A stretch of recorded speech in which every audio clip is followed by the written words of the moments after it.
एक भी बूंद हाथ से अगर भूमि पर गिर जाता है तो उस बूंद के जल को श्री हनुमान जी महाराज अपनी जिह्वा से चाटते हैं।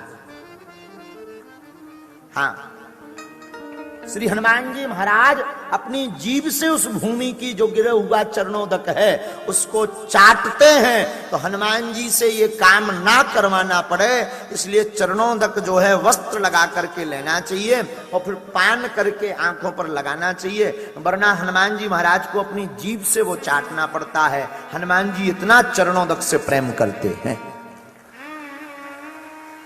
हाँ, चरणामृत की बड़ी महिमा। आप बड़े बड़े रुद्राभिषेक, पंचाभिषेक, बड़े बड़े गन्नाभिषेक, बड़े बड़े रसु इक्षुसार अभिषेक आप करवाओ, बड़े बड़े जलाभिषेक करवाओ, बड़े बड़े दुग्धाभिषेक करवाओ, बड़े बड़े पंचामृताभिषेक करवाओ, बड़े बड़े दधियाबा अभिषेक करवाओ, बड़े बड़े घृताभिषेक करवाओ, पर जब तक आप चरणोदक नहीं लोगे, चरणामृत नहीं लोगे, तब तक आपका कल्याण असंभव है।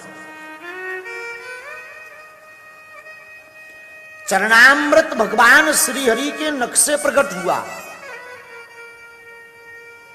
चरणामृत गुरुजी लेना किस किस का चाहिए?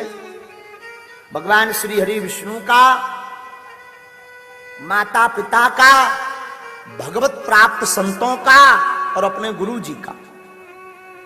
गुरुजी के चरणों का पाद प्रक्षालन करके जो शिष्य चरणामृत पान करता है, जो पुत्र अपने माता पिता के पाद प्रक्षालन करके चरणामृत पाता है, अथवा जो भक्त भगवान के चरणों का चरणामृत पाता है, उसे पुनर्जन्म कभी भी नहीं होता है।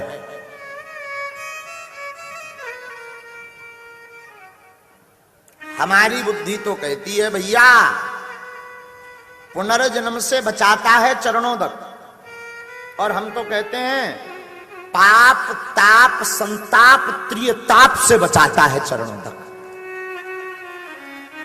और तो और त्रियताप निवारक तो चरणोदक है ही है।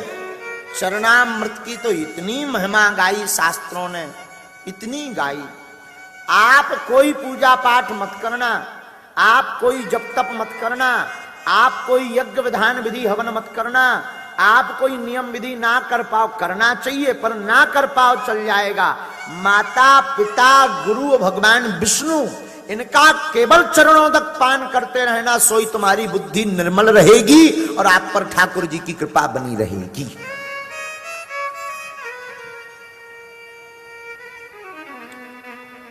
एक बार नारद जी ने भगवान श्री हरि विष्णु से पूछा कि सत्संग और चरणामृत की महिमा क्या है?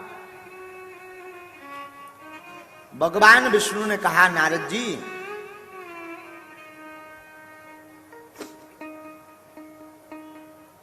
आप पृथ्वी में जाओ, पृथ्वी में एक पक्षी है, वो तुम्हें महिमा बताएगा।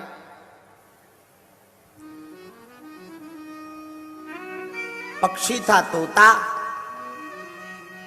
तोता के पास नारद जी गए कि भाई जो है हमें भगवान विष्णु ने पूछा भेजा है, बताओ सत्संग और चरणामृत की महिमा क्या है? सोई भैया उन्हें आंखें बंद करी और लुढ़क दो। तनक देर नब जब देखी जब नारद जी ने तो उनके तो प्राण पखेरु उड़ गए रहा। अब तो बड़े हैरान नारद जी, भगे भगे आए, बोले महाराज आपने जिस तोता के पास भेजा था कि जाओ पूछ कर आओ सत्संग और चरणामृत की महिमा का है, हमने तो पूछी, वो आंखें बंद करके सब यारों सो गो। भगवान विष्णु बोले चलो चलो कोई बात नहीं, एक और पक्षी नीचे बैठा है, जाओ वो तुम्हें जवाब देगा। उल्लू। अब नारद जी बड़े हंस गए, आप जवाब दे नहीं रहे, उल्लू से जवाब दिलवा रहे। कहूं आप हमें उल्लू तो नहीं बनवा रहे? भगवान श्री हरि बोले नहीं नहीं नहीं, जाओ। तो नारद जी फिर आए, एक उल्लू के पास जो पेड़ बताया था उसी वृक्ष पर वो उल्लू बैठा था। नारद जी ने राम राम की, भैया राम राम, तो उसने भी राम राम की।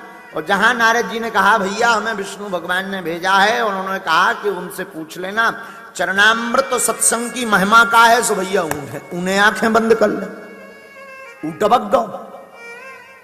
अब तो नारद जी का बेचैनी बढ़ गई, घबरा के वापसी आए भगवान लो। बोले भगवान जो तुम करवा कर है जी से हम पूछे तो ही के प्राण उड़ जात। भगवान विष्णु बोले चुप रहो, जाओ फिर से पृथ्वी में जाओ। एक राजा हैं, ये राजा जिनका नाम देवव्रत है, देवव्रत नाम के राजा के पास जाओ, उनके अभी अभी छोटा सा नन्हा सा बालक हुआ है, तुम उससे पूछो चरणामृत तो सत्संग की महिमा। नारद जी बोले राम राम राम, अब तो हम नहीं जाने वाले। भगवान विष्णु बोले कहे, बोले दो ठैया दो जगह पूछवे गए सो दो ही टबक गए। कहूं राजा के लड़का लो पूछन जाए, वो टबक जाए तो राजा इतने मारे कि लाल कर दे, तो बुद्धि ठिकाने लग जाए सो चरणामृत को पतो लग जाए, वो सत्संग को पतो लग जाए। कहूं जेल खाने में डाल दे सो और आप। भगवान विष्णु बोले नहीं नहीं नहीं, ऐसा मत सोचो, आप जाओ, हमारी आज्ञा है। नारद जी बड़े डरात डरात राम राम राम राम राम राम राम राम करत करत राजा के महल में प्रवेश भय। राजा ने पूछा कहो भगवान। नारद जी बोले हमने सुना तुम्हारे बालक हुआ है, हमें उसे आशीर्वाद देना है, जरा उसके दर्शन करवाओ। चलो भगवान, बड़ी कृपा। नारद जी गए तो नन्हा सा बालक, नन्हा सा शिशु अभी 2 दिन का हुआ ही था ठीक से, अब वो लेटा हुआ था पालने में। नारद जी ने तो वही पुरानी क्रिया अपनाई, भैया राम राम। वहां से वो नन्हा सा बालक भी पालने से राम राम बोला। अब तो नारद जी चौंक गए। ऐसे ही ये तोता उल्लू के संगे वो जैसे ही जो राम राम बोल रहा हो, कहूं हमने पूछ दी है भगवान, कहूं जो टबक ना जाए। बड़े डरात डरात घबरात घबरात नारद जी हैं, जितने मंत्र आउते, जितनी गायत्री आउती सब जपत जपत नारद जी ने अंत तो गत्मा पूछ ही लिया, भैया सत्संग और चरणामृत की महिमा बताओ। तो वो बालक हंसने लगा, दांत निकाल निकाल कर। नारद जी चौंक गए, बोले भाई तुम एक तो नन्हे से हो, पटर पटर बातें कर रहे हो, अभी 2 दिन के हुए नहीं, ऊपर से हमने प्रश्न पूछा तो तुम हंस रहे हो। वो बालक बड़े मुस्कुरा करके बोला सरकार अब तुम्हें चरणामृत और सत्संग की क्या महिमा बता दें। मैं एक जन्म में तोता था, तुमने सत्संग का नाम लिया तो मैं उल्लू बन गया, और जब मैं उल्लू था तुमने सत्संग का और चरणामृत का नाम लिया तो आज मैं मानव बन गया, और केवल मानव नहीं बना, राजा के घर में प्रकट हो गया। ये महिमा है सत्संग की और चरणामृत।